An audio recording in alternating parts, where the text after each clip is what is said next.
All right, we've got a couple people already in. I'm going to run a couple test beats, make sure the camera's working. Tonight we're going to go over, this is some 40-year-old cast aluminum off of a semi-truck. So it's been on the road. It's pretty nasty. We're going to add this little half-inch thick filler piece on the end here. Make a weld all the way around. And then the customer is going to buff this back down and then powder coat these for a show semi-truck. So we'll get to this a little bit later tonight. I've got some intercoolers we can work on. I'm going to be showing you guys welding on these 3/4 inch thick bungs to the ends of the core. I've already got these plenums pre-welded up just for time's sake, but we'll weld a ring on top of these, weld them to the core. So I'll show you guys some of my positioning, little tricks using, if you guys have followed me for any time at all, you know this is a pretty infamous tool, as well as simple as this. This is a really useful tool that I use on my intercoolers. For this demo tonight too, we're going to be running some outside corner welds. This is a 090 5052 sheet. So we'll run an outside corner around this end, run these outside corners to show you guys some positioning tricks, how I use this block. I can go over how to build one of these guys too. They're super simple, and it's probably the most handy thing I have on my bench at all times. So we've got quite a few people in here already. Derek, good to have you back, man. Appreciate you coming back. Apparently the technical issues last week weren't enough to scare you off. So let's get this out of the way. Let's go ahead. I'm going to run a couple test beads on this flat sheet here. Make sure everything's working, and then we will get welding.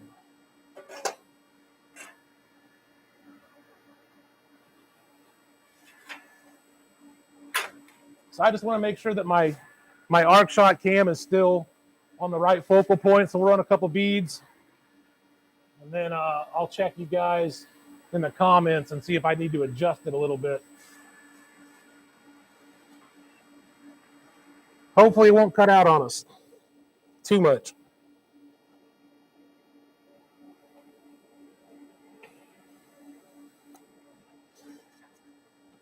It would help if I turn my gas on.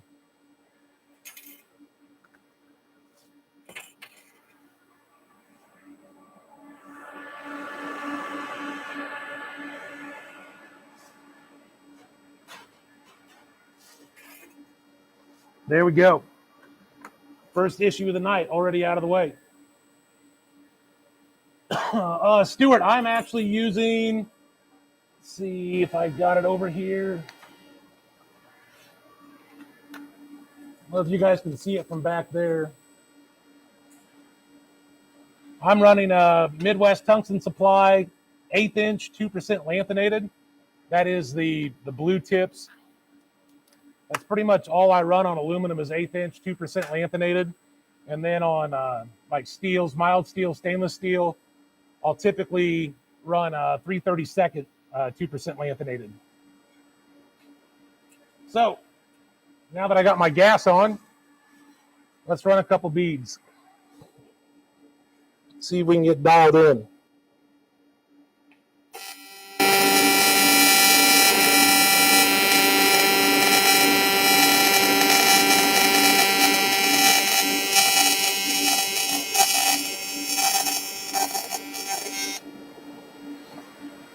All right, camera's still good, so I'm going to go ahead and switch the arc shot cam. We'll give you guys a picture in picture. See if this will work.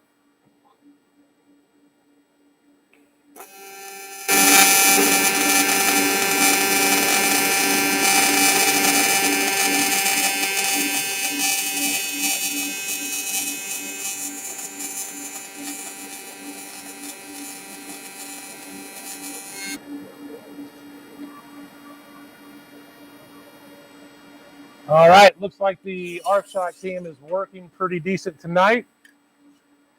Get this scrap out of the way. Now, on this intercooler, these plenums, like I said, are 090 5052. Let's give it a little wipe down with some carbon choke cleaner just to get all my fingerprints off of it.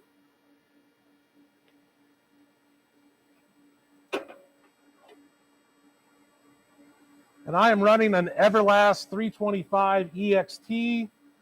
I'm running 121 amps right now. I believe I'm at 150 hertz at 35% balance. I am also running an Edge welding supply. This is a quartz cup. It's a number 7 gas lens. I'm running tonight right at 20 CFH. You can see that while this looks like really clean, brand new aluminum, that's why we wipe it down. Still pretty dirty. So on this first outside corner, I'm going to run the edge closest to me. So we'll kind of check our fit up. I'm going to actually, even though this is 090, and I've got a pretty tight fit, I am actually going to run 3/32 filler on this. Some of the other ones you'll see later, like on this other side, I'm going to run 1/16. And it's really just about, I've got a really, really nice fit up on inside to inside corner. So I've got a pretty good gap I can fill. So I tend to like the 3/32 on these joints up here. So let me switch over to the arc cam.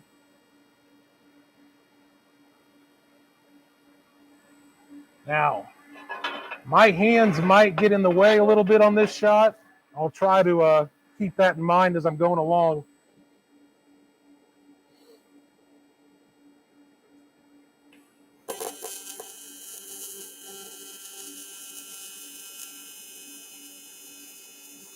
So I don't know if you guys can see it on the arc cam, but I'm trying to let this key hold just a little bit as I add my filler.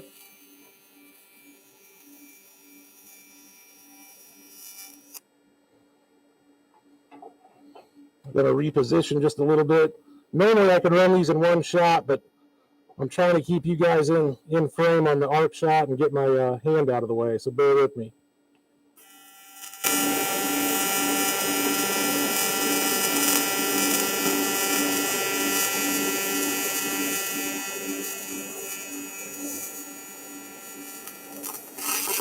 Taper off nice and slow, no crater. All right, there we go. Derek, yeah, for this 3/32 that I'm running, this is the 55-54.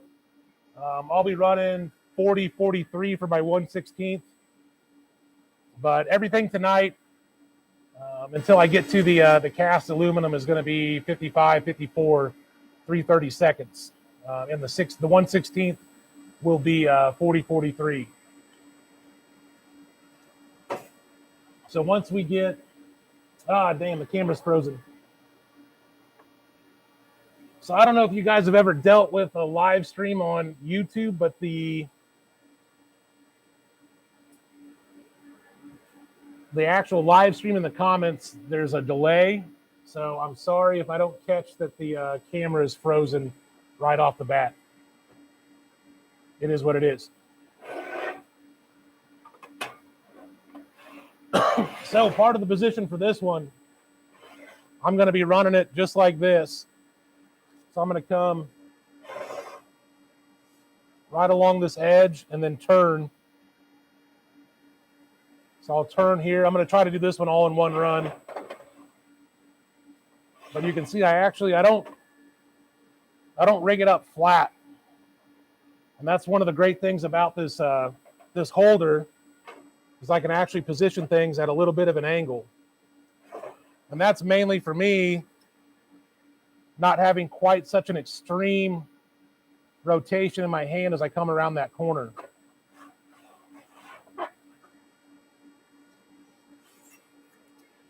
Let's try this arc cam again.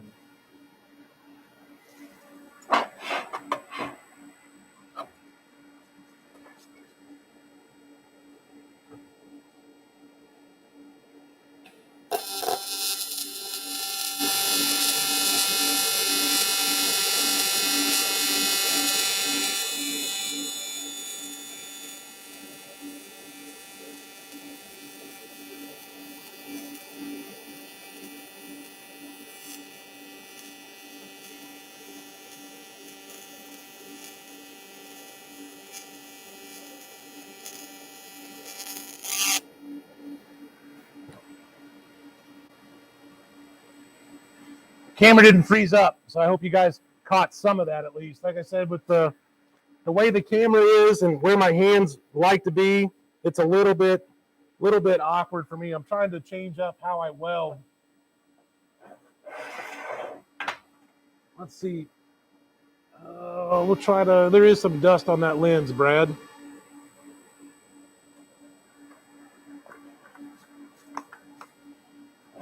All right, moving along to this back side. So this is another area where I really like this little block.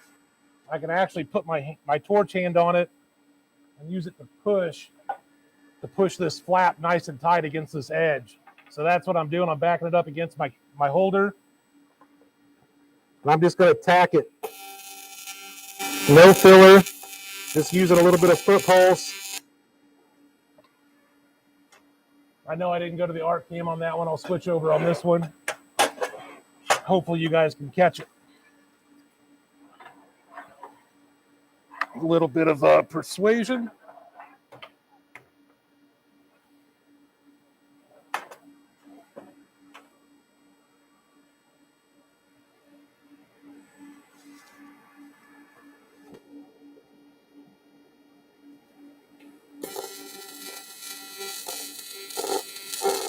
No filler, just a little pulse. That'll hold her nice and tight.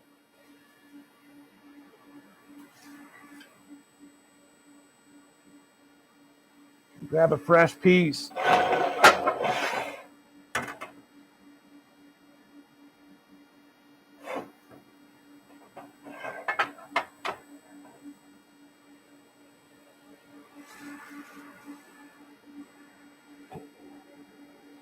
All right, here's another outside corner. Now this fit up is a little more flush, which is why I like to use the 1/16 on it.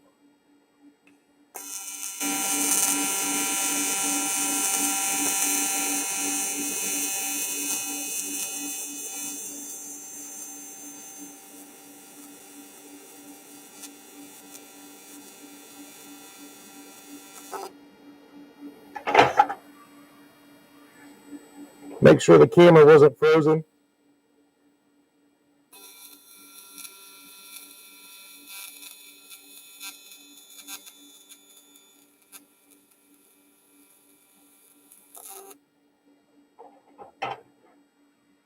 Still good on the cam, nice.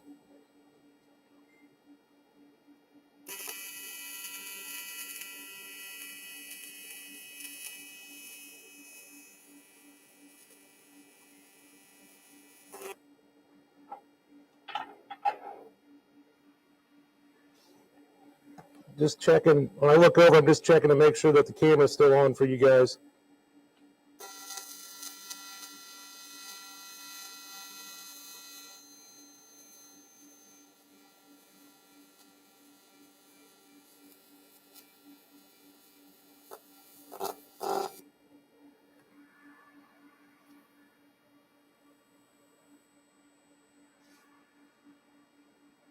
All right, so that does it for that plenum for now. Let's go ahead, get a ring on this one. Now where the brake line is on this plenum, you can kind of see it. There's a little bit of a bump right here because the radius of this cutout is actually in the radius of the bend. So what I'm going to do is go ahead, knock that down a little bit.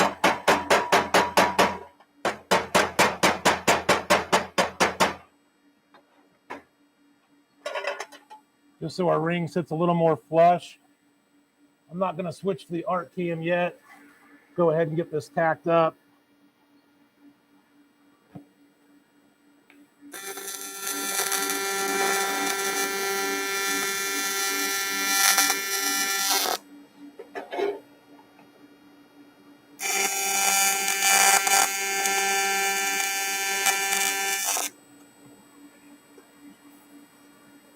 All right, and for these, I'm actually going to bump up my machine to 140 amps real quick.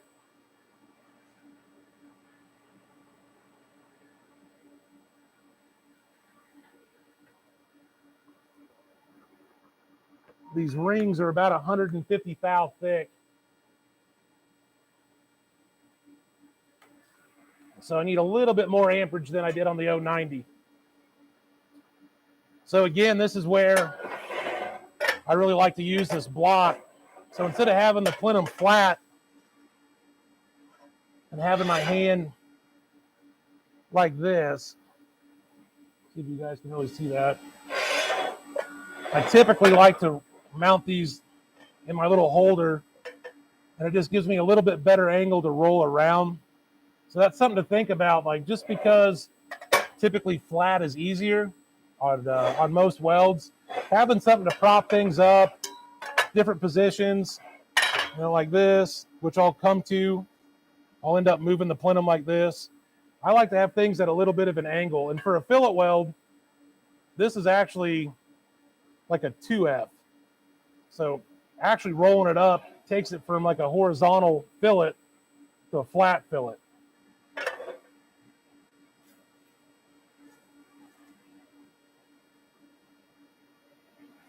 All right. I haven't tried welding one of these rings with the arc shot cam, so bear with me on my hand placement.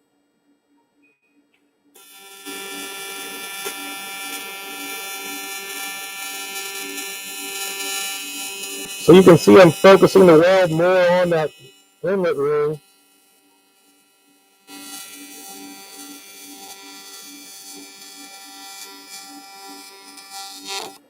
That's a nice stopping point.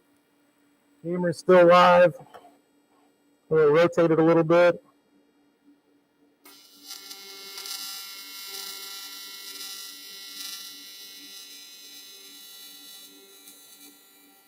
So I'm rolling my wrist as I come around this.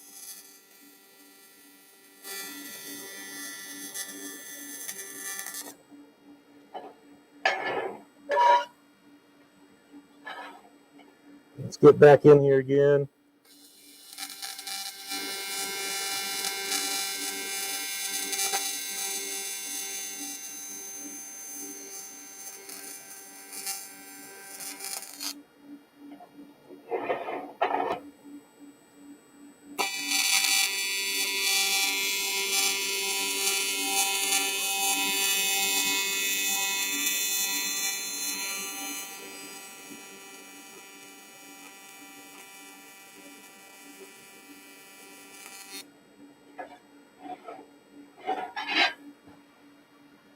All right, another piece of filler real quick. Staying on the arc cam.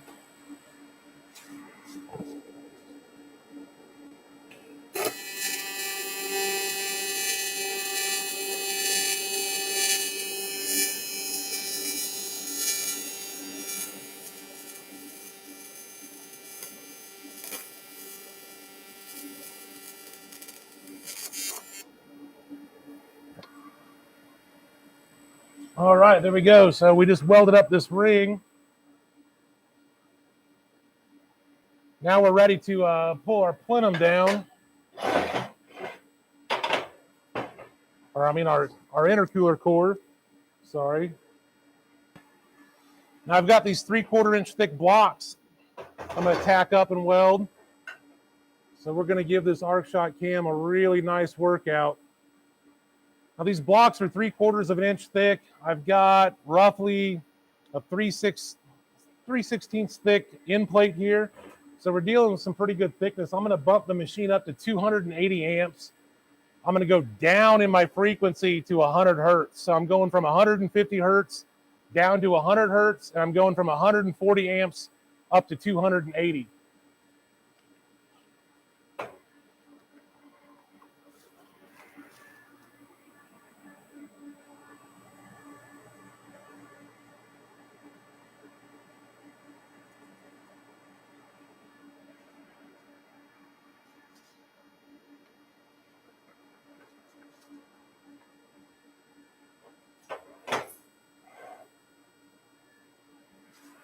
So I'll leave you guys on the wide angle while I tack these up. This is, I got to get pretty close to them, so it's probably going to shut the arc cam down.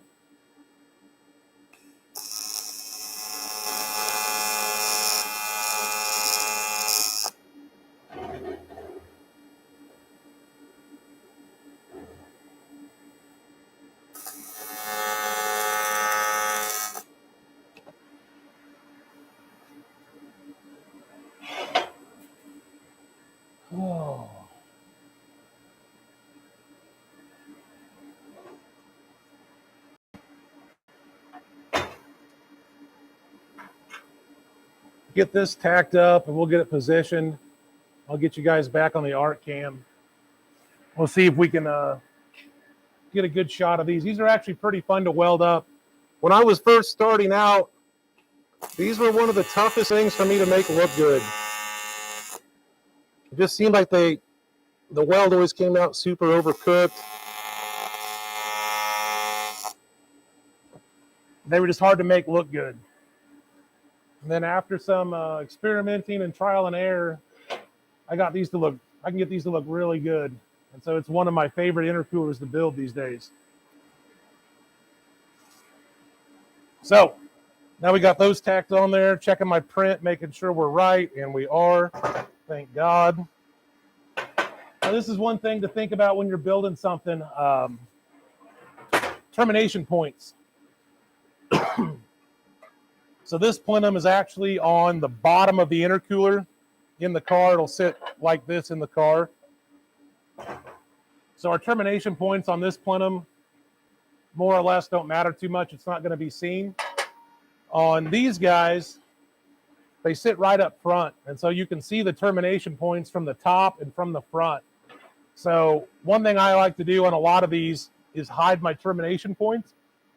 And so it's just one thing to think about as you're building something, how it's going to sit, especially in a vehicle.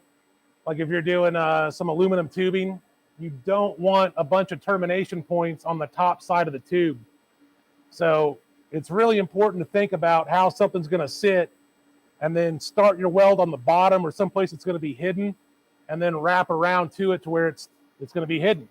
It just looks a lot cleaner. It's one of those things where you don't really think it makes that big of a difference, but when you see 7 or 8 termination points right up front on top of a custom part, it really takes the looks down.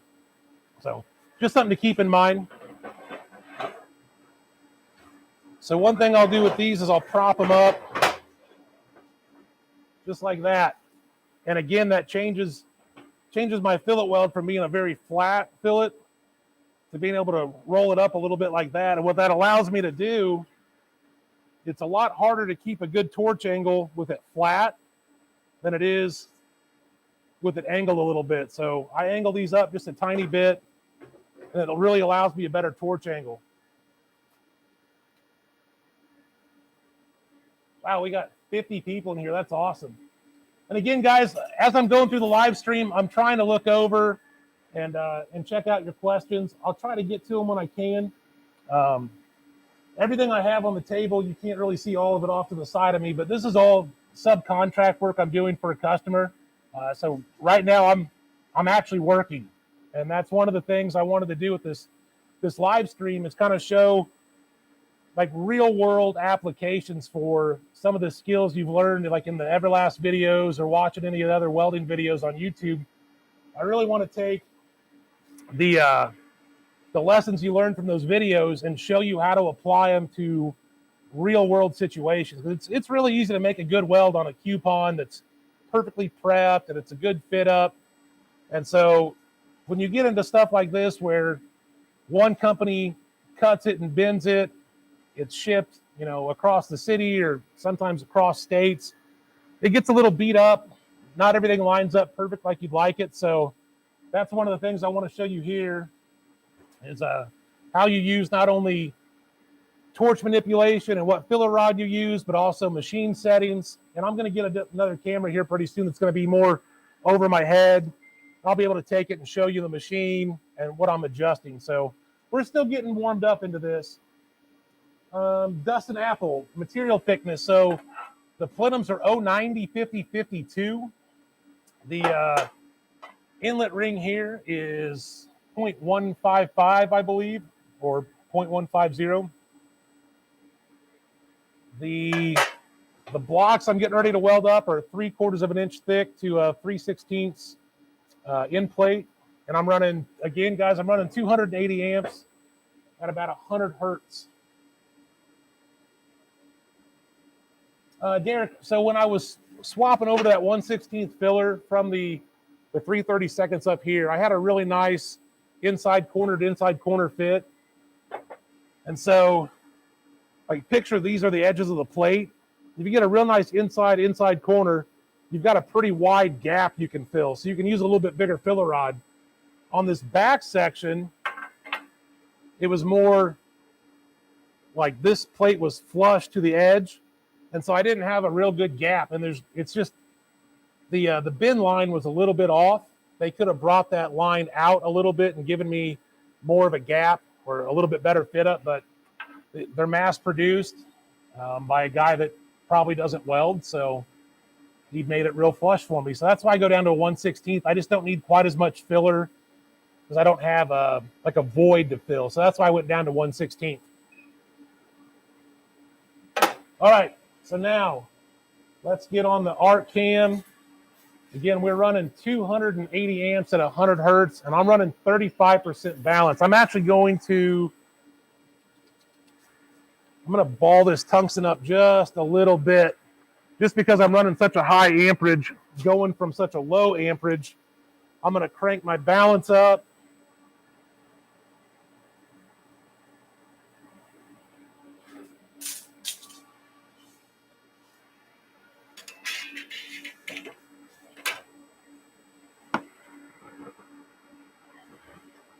This might actually be a decent arc shot, so I'll go ahead and flip you guys on.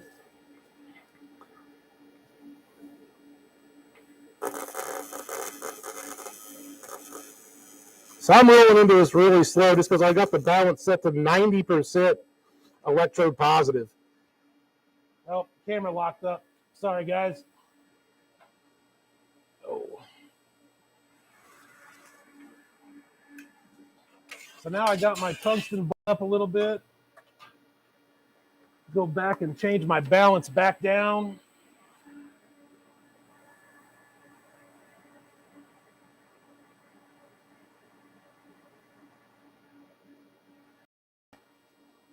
All right, so we're back down to 35% electrode positive. All right, now I'm not for sure if this is going to survive. Let's give her a shot.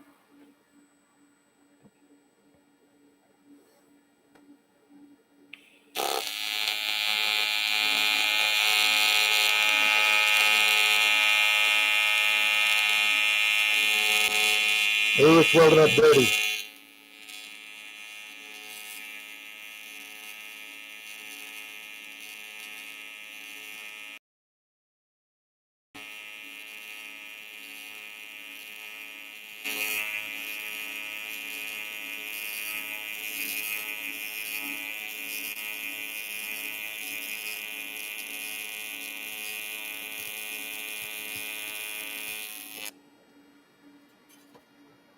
Of course. Oh.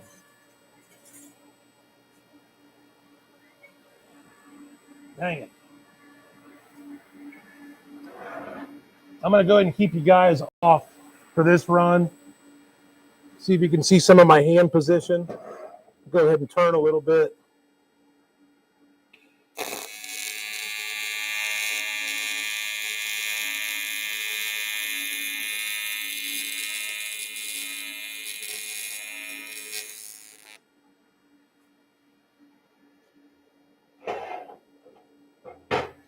All right, we'll go back to the arc shot cam and try this again. I'll try to get it a little bit further away from me. I think that's part of the issue.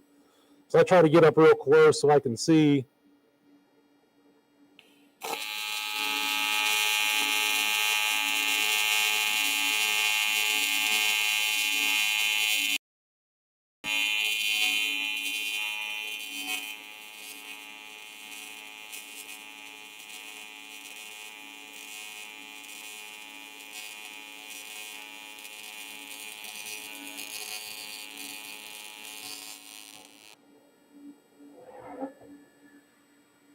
And we still locked up. I'm sorry, guys.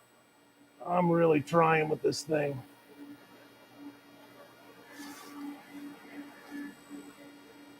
Go ahead and keep you back.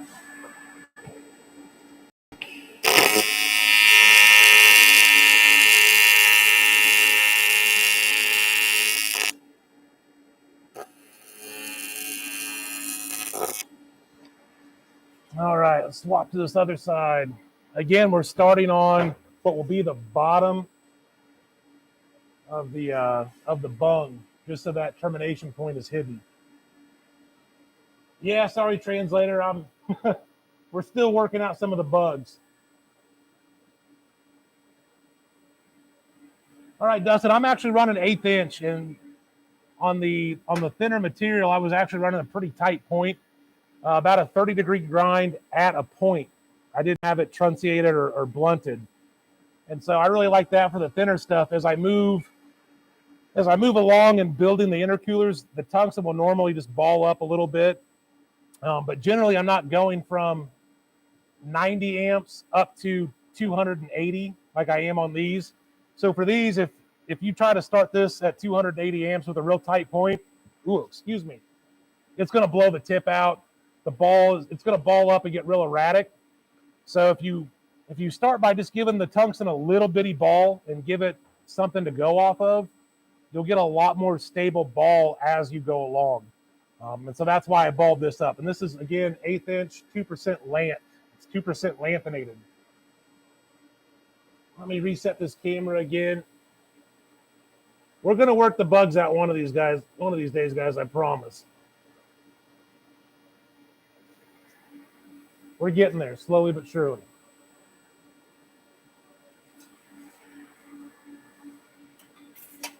All right, let's try this again on the arc shot. If it freezes, I'll be back in about 20 seconds.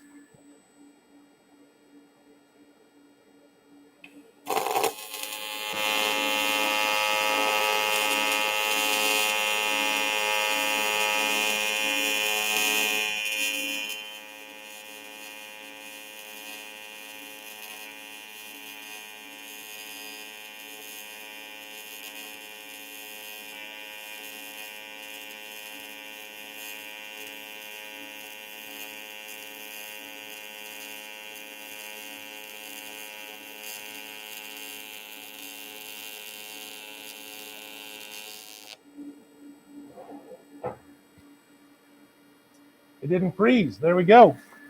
I just got to step back a little bit. You guys might have seen on that run that the tungsten ball actually flared out a little bit and deformed as I was going along,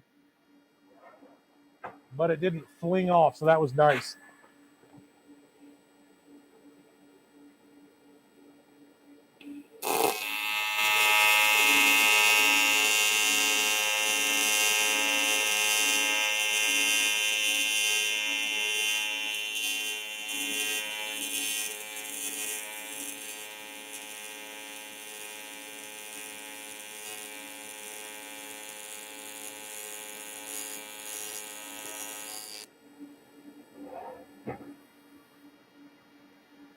We're still good on the arc shot cam. Nice.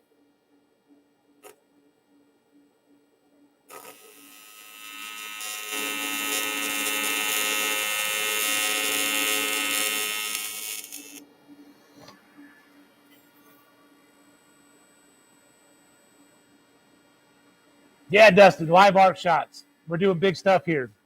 Trying to anyway. That's why I don't know if you guys know this, but I believe the live arc shots are a first in the video welding world. So bear with me. We've got a couple issues we're still trying to work out, being as there's not a whole lot of data to go off of on how to make this work live. So we're trying, and hopefully it'll get better.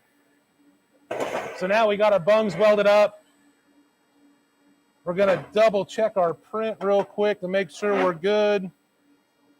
And we are. Now, out of respect for the company I'm working for, we're just going to weld up this bottom plenum because it's unbranded, just so the brand's not on the air.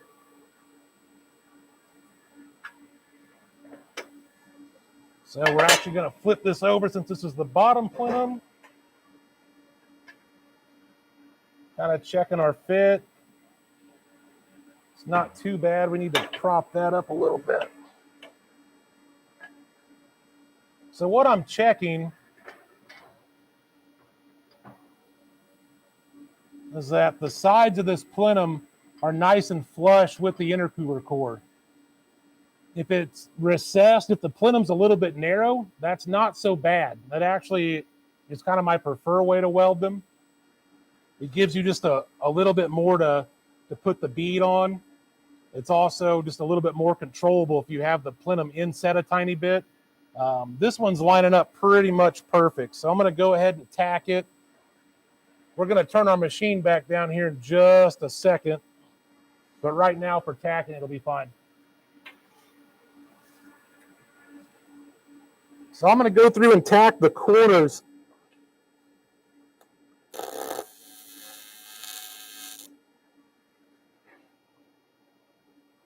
And I'll tack opposite corners.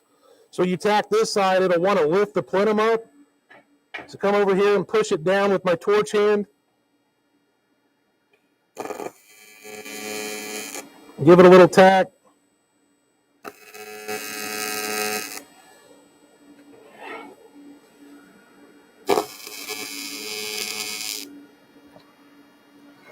All right, now on a plenum that's not a center outlet like this, I'll just tack like 3 spots along the core.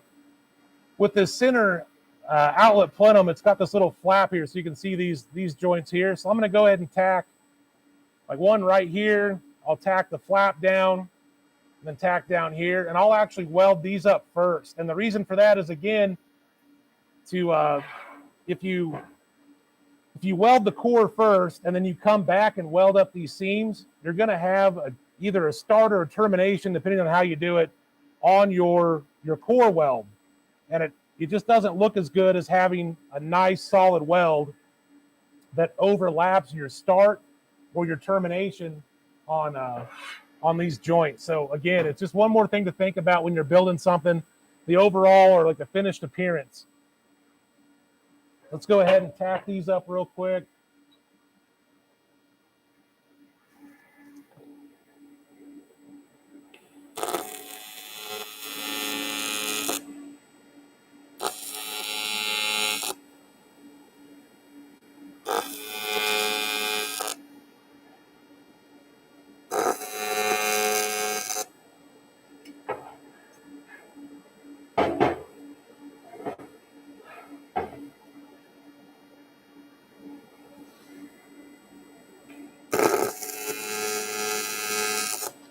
Let's go ahead and give you guys an arc shot of that. See if we can. Oh, camera locked up.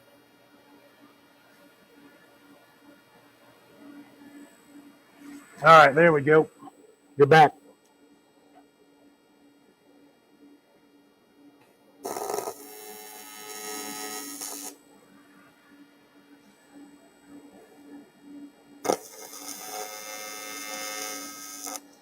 Just a nice little dip of filler.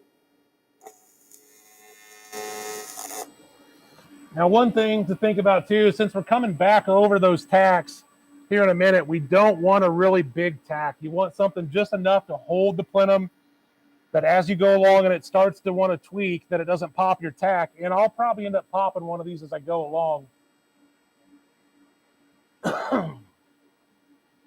But if you have a really big tack, you're going to notice that as you go along in your bead, you're going to have a little hump if you make too big of a tack. So now we got this tacked up. I'm going to go ahead and weld up these ends. And again, use my prop. I'm going to go back down an amperage real quick, guys. Now that we're going to get on the core, I'm going to go down to 180 amps.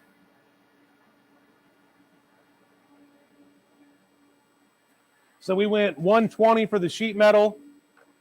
We went 140 for the inlet. We went 280 for the bungs. And we're going to go to 180 now for the cord. I'm still at 100 hertz. And I'm running the 100 hertz on the cord because I want a little bit bigger, fatter bead. I want a little more fluidity in the puddle. So we stay at 100 hertz.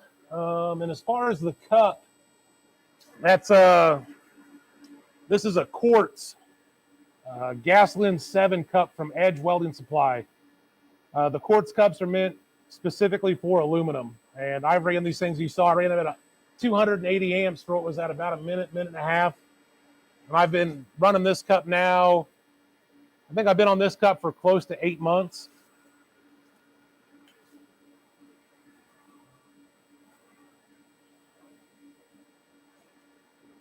All right, let's see if we can get this end welded up with a nice arc shot.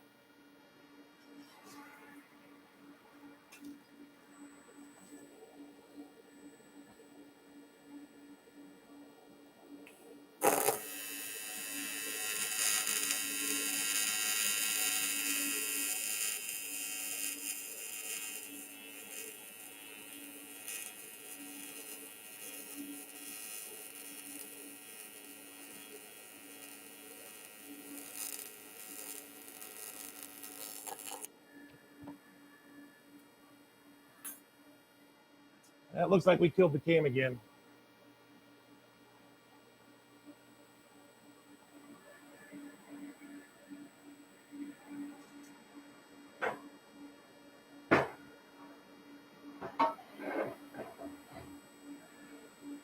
All right, let's try this again.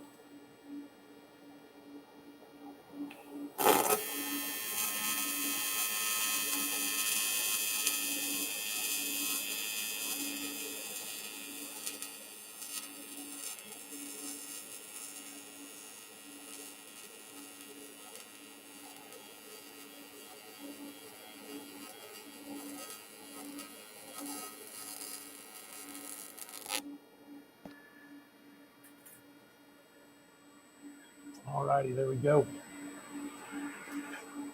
So now we got our ends welded up. I'm going to move on to these little joints here in the center. See if you can see them there. Let's move on to those joints. Again, we're running 3/32 50-54 filler.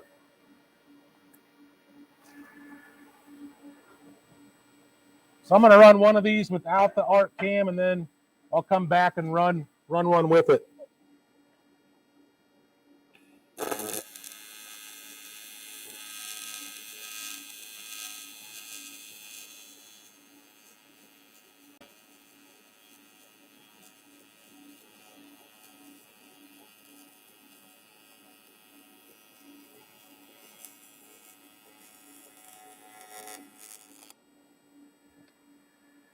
All right, let's see if we can get that.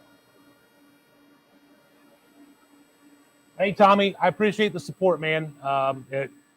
Actually, all of you guys, we got 54 people in here. I can't tell you how much it means to me, guys. This was just a harebrained idea I had close to a year and a half, 2 years ago, and thanks to Everlast, they've made it happen. I'm really not for sure what I'm doing. It's kind of funny. It's just, we had an idea. Let's give it a shot, see if we can do it. And that was the whole idea, was just to let you guys see me work. I know there's a lot of people that probably follow me on Instagram or Facebook, or maybe you're in the Everlast group. I try to answer as many questions as I can when I see them come up. So if you guys are on here, if you've got a question that I don't make it to on the live stream, please feel free to hit me up on Instagram or Facebook. You can find me on Instagram at mccollum.weldfab. Look me up. I'm more than happy to talk to anybody, show you guys some tips, some tricks.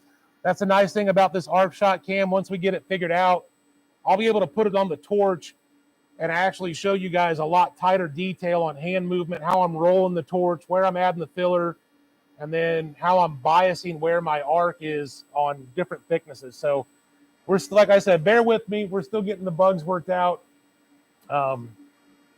Unbeknownst to us, this is pretty groundbreaking. So we're still trying to iron some things out.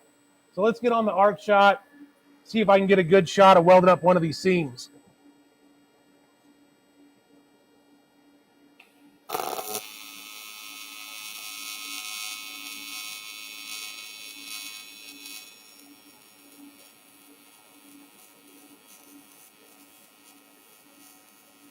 So again, this is 090 material, 50-52.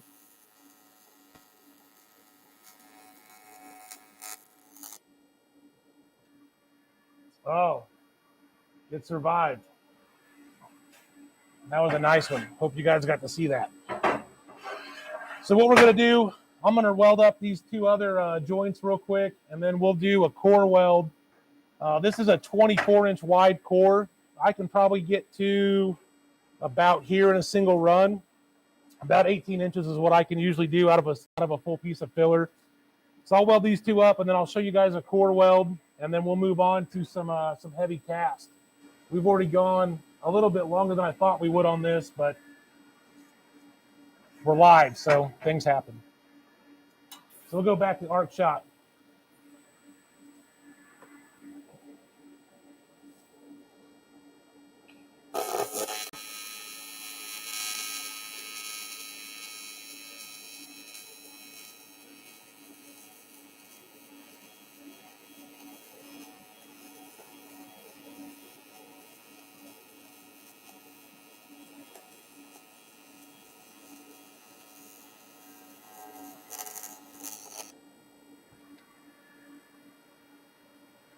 All right.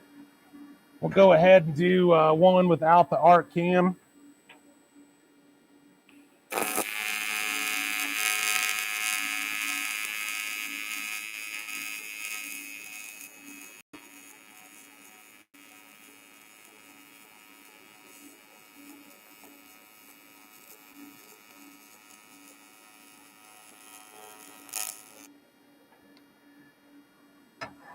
All right, so now we are ready for our core weld on this intercooler.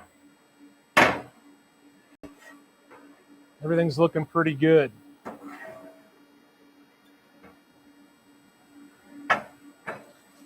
So one of the things too, you really want to try to wrap these corners. So what I'm going to do when I start out, this might be hard to see on the arc cam, I'll try to get it, but I'll actually start my arc about right here. I'll light up, make a dab, and then I'll pull that little ball of filler, I'll pull it into this top side of the core, effectively wrapping that corner. So let's see if we can get that.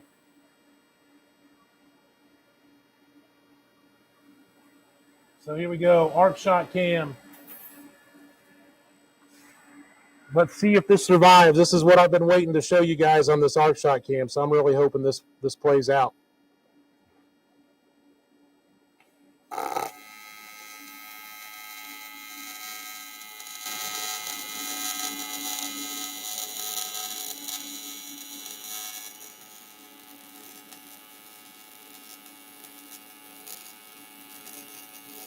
So I started out 180 amps, probably used 170 of that to light it up.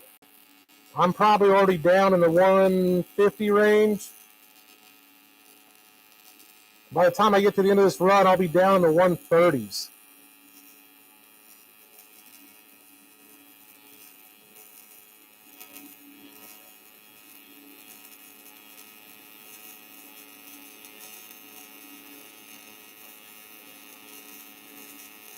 I really hope this camera survived that start.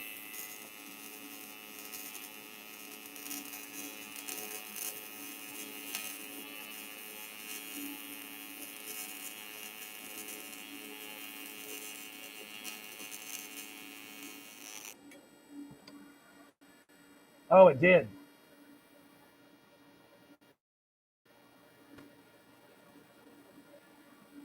All right, Dustin, so 50-54, 55-54. Sorry, I might have said 50-54 earlier. It's 55-54. So 55-54, it's stronger than 40-43. It can take anodized like 53-56, but it doesn't have the service life limit as 53-56 does at 150 degrees Fahrenheit. So it's kind of the best of both worlds. It's a little more fluid than 53-56. Some people might say kind of like what 49-43 is. I think it runs closer to 40-43 for me personally. But yeah, it resists corrosion a lot better than 53-56 or 40-43. So for me, it's kind of a new rod. I've only been using it a couple weeks. Oh, I'm still on the arc cam. Sorry, guys. But the 55-54, it just, for me, it's a better running rod than either 40-43 or 53-56. And it's got benefits of both.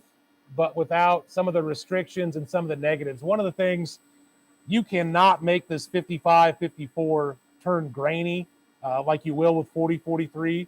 So that's one of the big benefits. You don't have to be quite as careful on your heat input. So, you might consider it cheating a little bit.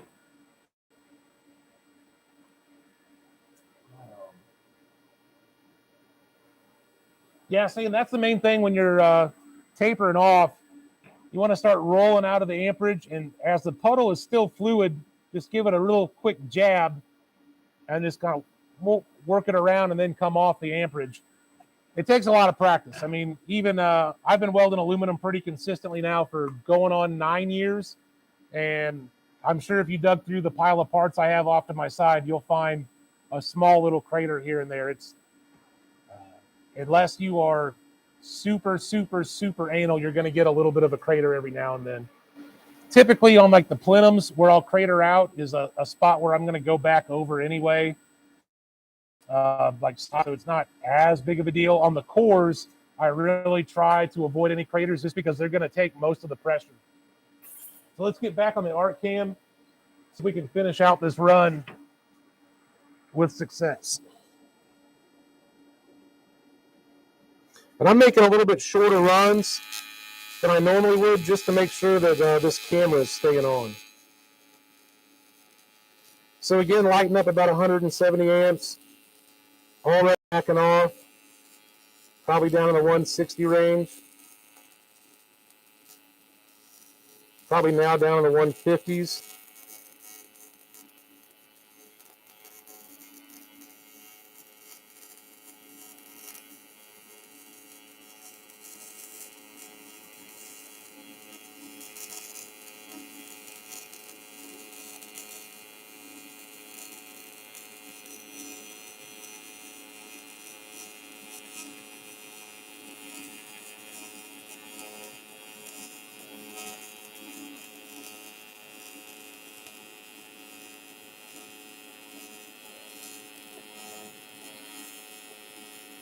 My hand's probably getting in the way if the camera's still on. So we'll go ahead and stop. Yep, camera froze. Awesome. At least while the camera froze, you guys got a nice picture there. I'm going to leave the camera off. I got about 3 inches of this run to finish out, and then we'll go to some cast aluminum real quick.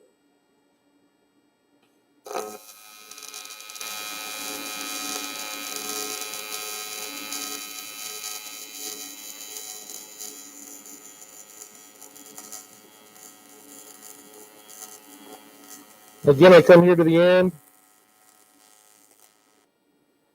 wrap around a little bit.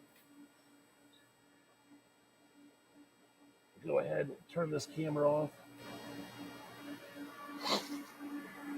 Yeah, the 55, 54, especially compared to like 53, 56, it's definitely a lot more fluid, a lot more buttery. You don't feel it. Sometimes with 53, 56, as you feed it in, you can kind of feel it resist or stick a little bit. And with the 55, 54, you really don't get that. So I'm going to walk this intercooler out to you guys so you can get a good look at the bead.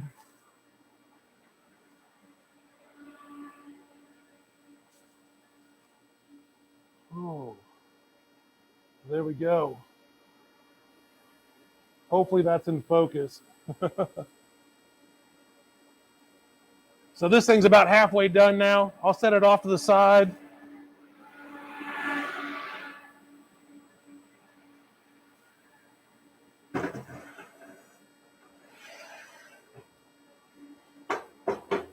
We'll get on some cast aluminum. I'm going to go ahead and adjust my machine now.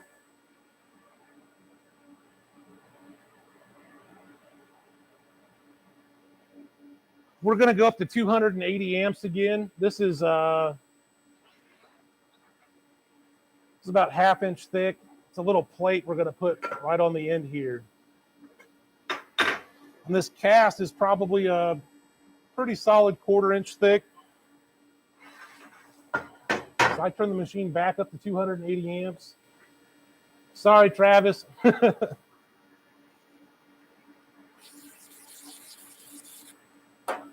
If you guys get on the Everlast Facebook page, I will post up final shots of everything I did here tonight, just so you guys can see them a little bit better.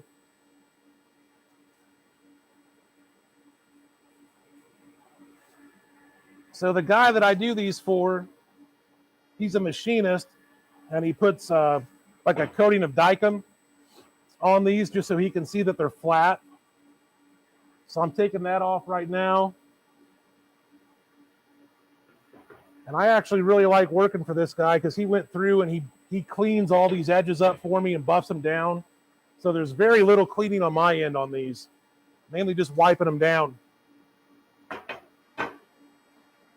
Really like working for customers like that.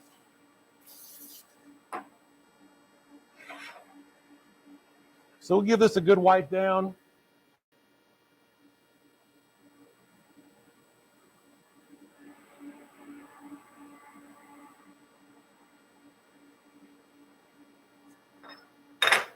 I'm going to grab a little bit of Scotch-Brite pad. Touch up this edge just a little bit.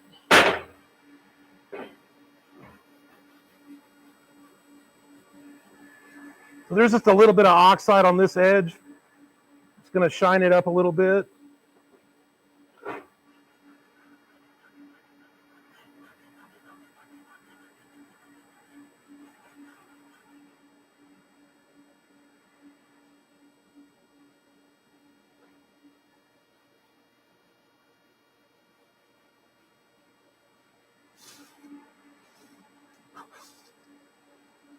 Give her another spray.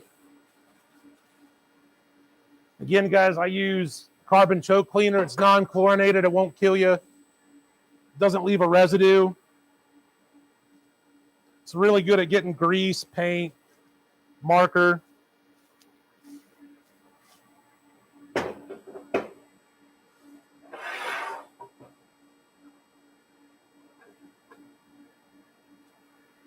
All right, so we got that lined up. Dustin, this is Berryman B12 Chem Tool Professional Carbon Choke Cleaner. If you guys are using a solvent, make sure it's non-chlorinated. I know this Berryman's non-chlorinated. You want to use non-chlorinated so you do not create phosgene gas and kill yourself. That's actually a real thing. It'll happen.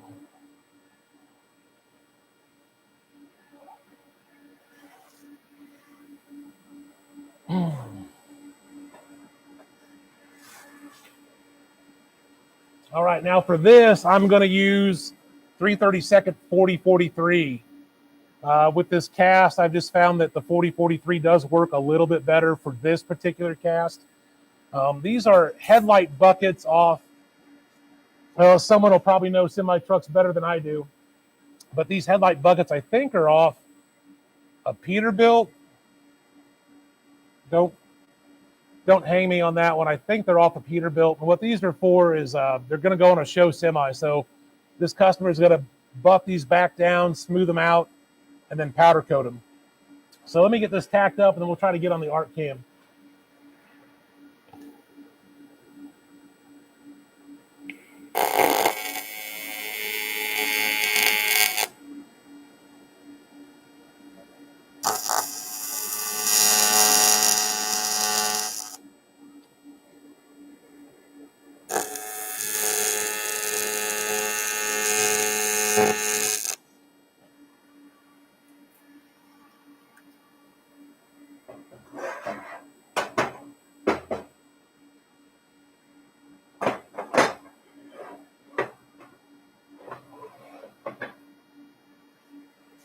All right, this might be a little difficult to catch on the art cam, but let's give it a shot.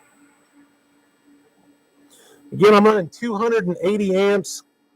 I'm running 100 hertz at 35% balance.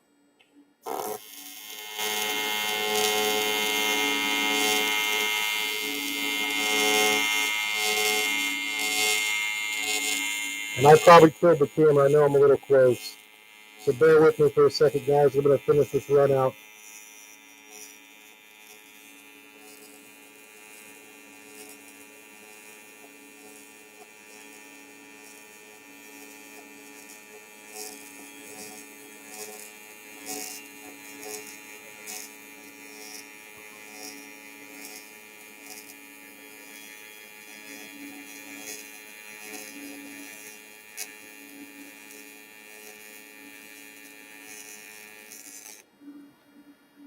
Oh, we didn't kill the cam. That's awesome.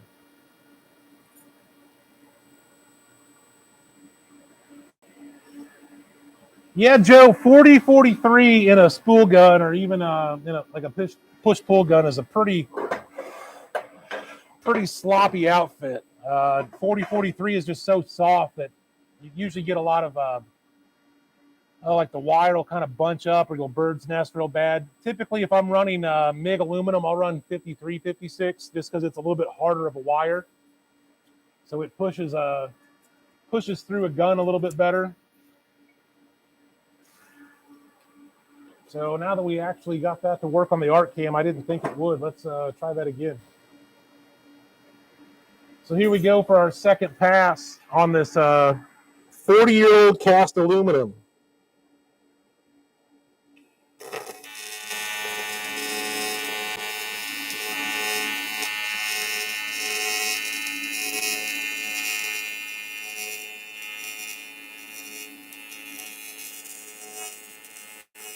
Try to keep you guys in frame there.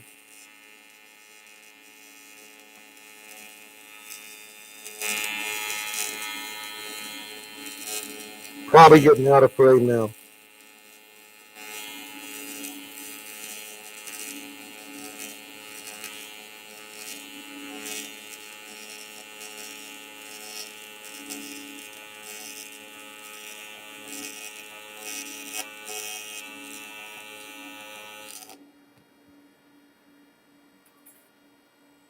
All right, there we go. Coming back. Oh.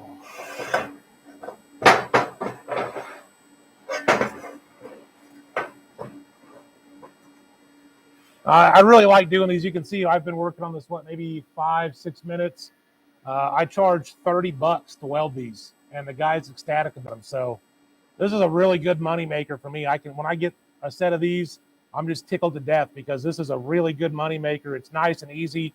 It doesn't have to, look like it's going to the moon. It just has to fill in the gap to where it's nice and smooth for powder coat. So I love doing these. One of my favorite things I do, just because it's easy and it's a good money maker. So let's see if we can get back on the art cam.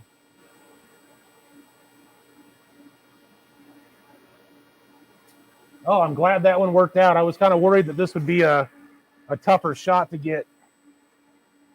So let's get back on the art cam. I got you guys picture in picture.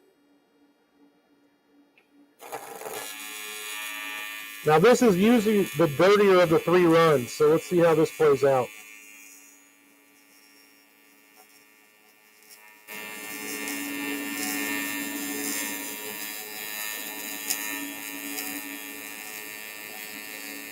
Well, got a little sloppy with my filler rod there.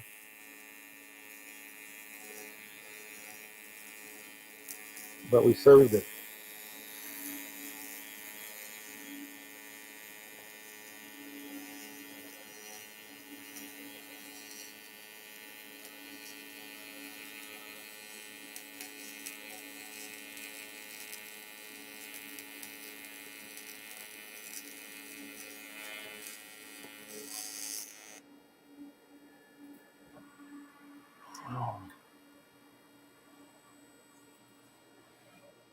Awesome. So there we go, guys. That was a nice, easy. That's about as easy as cast aluminum's ever going to get. I'm getting a little dry mouth. You guys make me nervous.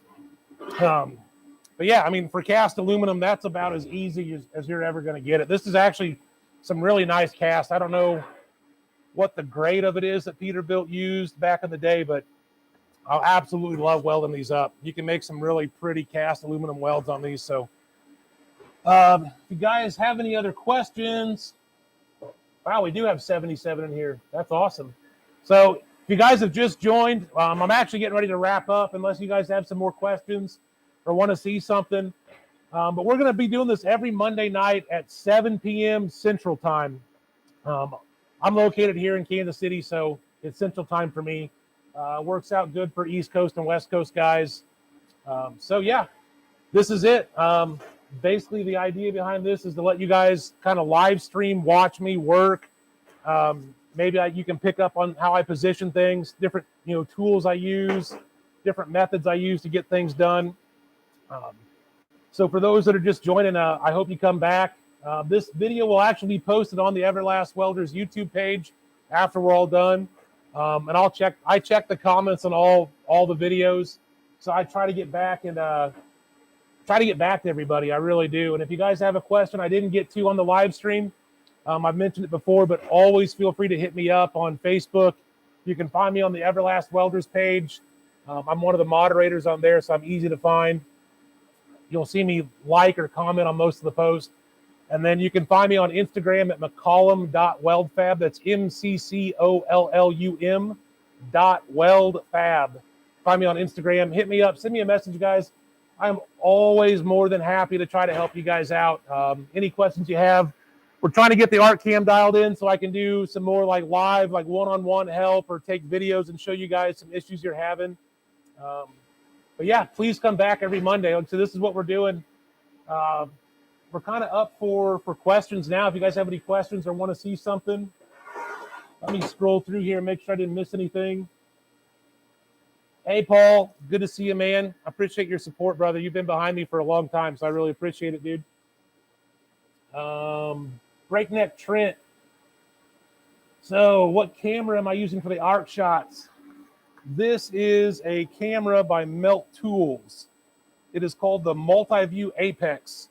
Not gonna lie, it is not a consumer grade camera. Melt was actually kind enough to donate this camera to me once they kind of heard the idea for the show. The camera with some of the other lenses and attachments it comes with, it's about $12,000. So for 12 grand, we are trying to make it work. Like I said, if you guys are just joining, this is this live stream show with the live arc shots. From what we can tell, it's pretty much the first show to do live stream arc shots. So bear with us. We're trying to work out some bugs with the camera still and getting some interference from the high frequency. Here in the coming weeks, I'm going to set up a little bit better with some different material. I'm going to try to get some stainless in, maybe some more exotic stuff like some 17.4, 13.8 stainless, some titanium, which I need to brush up on. So maybe you guys can learn with me on some titanium. Watch me mess up a whole bunch of money's worth of titanium. Every now and then, I might try to have like a picture-in-picture with somebody, like another person in the industry that maybe specializes in something that I'm not so good at. We might do some of the weird stainless steel 6G. I am not a pipe welder, and I will be the first to admit that. I do hold a D17 cert for 6061 5F, which is basically a fillet weld around a tube that's stationary, but I am not a pipe welder. I am going to try to focus on areas of expertise for myself, just so I don't give you guys any bad information. Sanitary pipe, also not one of my strong points. I do a lot of stainless in the aerospace industry, so I can show you guys some of that. Not so much the aircraft parts, but some of the stuff I do at work on a daily basis with stainless. That's where you get your weird grades like your 17.4, your 13.8. So we can kind of do that stuff too. Like I said, we're still trying to figure this out and get it going. I've got a machine set up off to my side. It's an Everlast 325 EXT.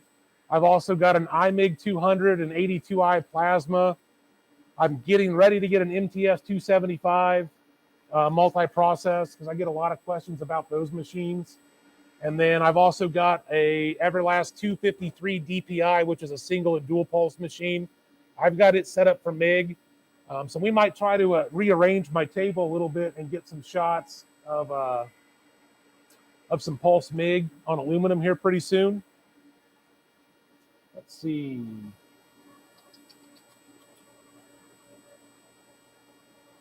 Tight corners and difficult to reach spots. You know, I've got some plenums that I normally do an inside weld on that are on my shelf right now. So that might be something we can hit here pretty soon without too much problem. Paul, I'm glad it's not just me because we've been working tirelessly on this thing for about 2 weeks now, trying to get it to work right. and it's still a little finicky on the high frequency. So I'm glad it's not just me. Let's see. I'm going to scroll through the comments real quick, guys. Bear with me. I just want to make sure I don't miss too much.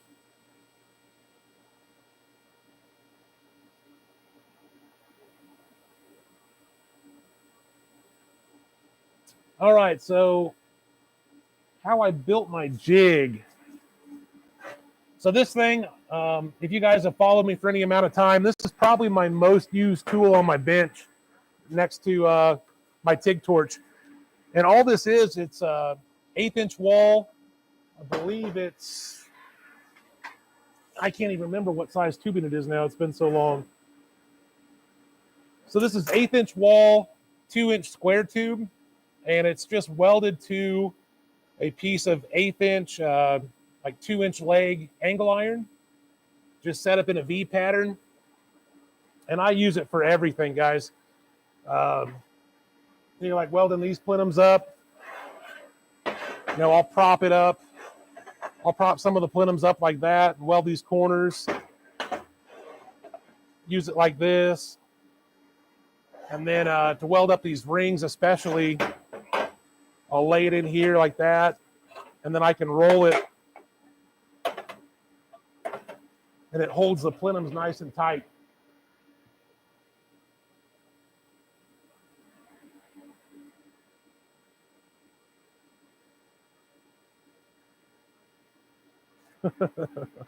Yeah, we were trying to figure out the torch mount, Paul. That's why we really got that camera, is to mount it on the torch, just to get the finer detail on, like, especially on these rings, like how I roll the torch around the ring, or some of the close-up stuff that's kind of hard with it mounted on my hood. My filler hands tend to get in the way. Greg, I'd love to have you up sometime, buddy. I know Mondays are probably pretty hard for someone to get up here, but that's one of the things about this show too. It's not just, I mean, it's going to be in my shop, so it's going to be 99.9% me. But man, if somebody wants to come up and show off some skills, I'm more than open to it. So, Greg, I might call you out on that one. So, back on my jig. So yeah, for this thing too, I use it as a kind of like a weight, to like keep things from rocking. I'll put it in something like that, keep it from rocking, and then I'll prop up. You said you guys saw me use it on the intercoolers, propping it up just to get a little bit better hand position. This weld flat, you're really trying to get in here like this. It's hard to see the joint, so propping something up like that makes it real nice and easy. You've got a better field of view. And your heat when you're like this is going right up into this thinner plenum. So having it cocked back a little bit makes it a lot easier to weld. So this jig is just mild steel. And I've actually, when I build these, I'll take this edge down and flatten this corner out so it sits a lot better on the table. And then I'll take and usually buff it with Scotch-Brite a couple times a month just to keep it nice and smooth. I also don't use these for MIG welding. I might tack something up with MIG, and I can go over some ways I use that too.